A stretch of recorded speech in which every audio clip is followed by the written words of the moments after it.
Selamat malam, perkenalkan nama saya Manauli Sibuya. Di sini saya akan membahas tentang judul besar yaitu puisi. Di sini saya akan membahas tentang pengertian puisi, ciri-ciri puisi, jenis-jenis puisi, struktur puisi. Struktur puisi dibagi menjadi dua, ada struktur fisik puisi. Yang kedua ada struktur puisi batin dan contoh puisi. Baik, di sini saya akan membahas tentang pengertian puisi. Yang pertama, pengertian puisi. Puisi adalah salah satu jenis karya sastra dibentuk dari susunan baris dan bait. Puisi umumnya berisi ekspresi perasaan yang digambarkan dengan gaya bahasa yang indah. Istilah-istilah penting dalam puisi. Suasana puisi adalah keadaan jiwa pembaca setelah membaca puisi. Tema puisi adalah inti dari pesan yang hendak disampaikan penyair dalam puisinya. Imaji adalah kata atau susunan yang dapat mengungkapkan pengalaman sensoris. Pengalaman sensoris adalah pengalaman manusia yang didasarkan pada sensor penglihatan, pendengaran, atau perasaan. Rima adalah bunyi yang ditimbulkan oleh huruf atau kata-kata dalam lirik dan bait. Yang kedua ada ciri-ciri puisi. Ciri-ciri puisi tersusun atas kumpulan kata dalam bentuk baris. Tiap baris tersebut terkumpul menjadi beberapa bagian. Pada tiap baris terakhir berbunyi kata vokal, namun terkadang berupa huruf konsonan. Baris terakhir bunyi vokalnya merupakan kata teratur. Banyak menggunakan majas yang bermakna kiasan. Kiasan merupakan banyak ragam.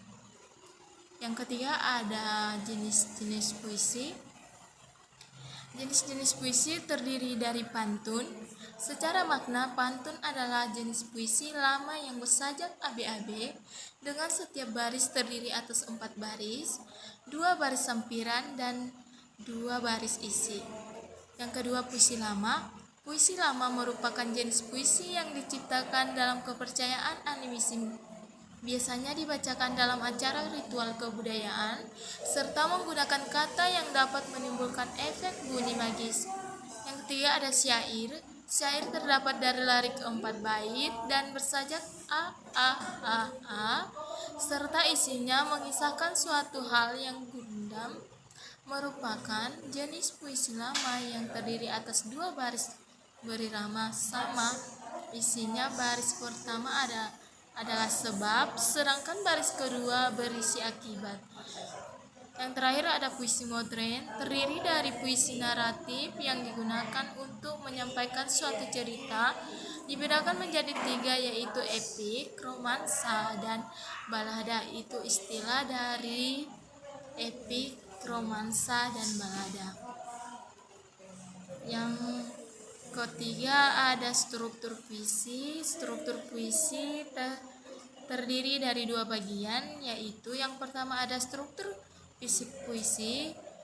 Struktur fisik puisi adalah metode penyampaian hakikat puisi, terdiri dari perwajahan puisi, diksi, imaji, kata konkret, majas, dan rima atau irama. Sementara itu, struktur batin puisi adalah tema puisi, rasa, nada, dan tujuan dibuatnya puisi. Struktur fisik puisi, metode penyampaian hakikat puisi yang terdiri dari perwajahan puisi, diksi, imaji, kata konkret, majas, dan rima atau irama. Yang kedua ada diksi. Diksi adalah penggunaan suatu kata yang digunakan oleh sang penyair di dalam suatu puisinya. Karena puisi itu bersifat memiliki bahasa yang padat, maka pada pemilihan kata yang sesuai mengandung makna atau arti itu harus dilakukan. Pemilihan kata dilakukan untuk itu dilakukan, pemilihan kata dilakukan dengan mempertimbangkan baik itu iramanya, nadanya, serta estetiknya yang merupakan keindahannya. Yang kedua ada struktur puisi batin. Struktur puisi batin terdiri dari tema puisi yang artinya bukan hujan, bukan Juni adalah rasa kekecewaan terhadap diri sendiri karena tak kuasa menahan dan menyembunyikan rasa rindu terhadap kekasihnya. Yang kedua ada nada. Nada dari puisi ini adalah sendu karena yang kedua ada nada. Nada dari puisi ini adalah sendu karena seperti yang sudah dijelaskan sebelum, penyair ini sedang gelisah karena tidak bisa menyembunyikan rasa rindunya.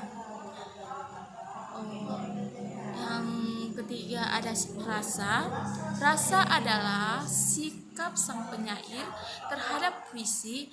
Rasa penyair di puisi adalah penuh cinta dan kerinduan. Yang terakhir ada amanat. Amanat adalah pesan atau nasihat yang didapat pembaca setelah membaca puisi.